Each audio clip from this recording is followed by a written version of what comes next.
શું નામ છે? ધર્મરાજસિંહ. ધર્મરાજસિંહ. કયું ગામ છે? બગથડા. બગસરા. શું તકલીફ હતી? માનસિક. માનસિકની. અહીંયા આવ્યા પછી કેમ છે? 100%. 100% સારું છે. આ ભાઈને માનસિક તણાવ રહેતો તો કોઈ કામ કરતા નહોતા, મગજમારી ઘરમાં કર્યા કરવી આ તેની જગ્યાએ એને હનુમાનજીની કૃપાથી સારું છે. આપ લઈ આવ્યા હતા, આપને કેમ છે? ના બાપુ બહુ સારું છે. સારું છે. 100% તમને જે વેટ ઉતારવાની દવા આપી હા તો એનાથી ફાયદો છે? ફાયદો છે. ફાયદો છે. મારા મિસિસ આપને કેમ છે? મને બધા ડોક્ટરે એવું જ કીધું હતું, તમને કમરમાં ફેર જ નહીં પડે, ઓપરેશનની સક્સેસ નહીં થાય. બરોબર. એની જગ્યાએ કેમ છે આ અહીંથી? એક જ વારમાં મને ઘણો ફેર છે, 80% ફેર આ વખતે તો અહીંયા આવ્યા પછી તો સાવ અત્યારે સારું લાગે. હા. આપને કેમ છે? મેં તો દવા કાંઈ નહોતી, મારા બાબાને લેવી હતી, મારા બાબાને હું રોતા રોતા આવી સારું છે ને? હસતા હસતા બાબાને સારું છે ને? જાઉં હા. છું. 100% સારું એમ. હનુમાનજીનું કામ કેવું છે? બહુ ઊંચું. સારું છે. અહીંયા અમે કોઈ પણ પ્રકારના પૈસા લેતા નથી, પણ જે અમે દવા દઈએ એના રૂપિયા લેવાનું એ કારણ છે કે દવા ફ્રીમાં આવતી નથી.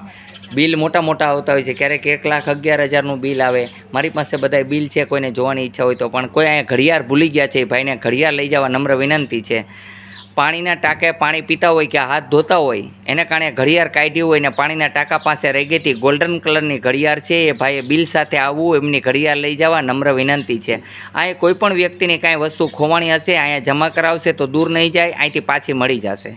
બોલો જય હનુમાન. અહીંયા હનુમાનજી મહારાજને કોઈનું કાંઈ જોતું નથી, સ્વસ્થ કરવા, સારા કરવા, જે એક જ એમની ઈચ્છા છે. અહીંયા આવવા માટે આટકોટથી ગરણીથી થોરકાણ રોડ ઉપર આદેશ આશ્રમ આવેલો છે. અહીંનો સમય સવારે 9 થી 12, સાંજે 4 થી 6 છે. જય હિન્દ, જય ભારત.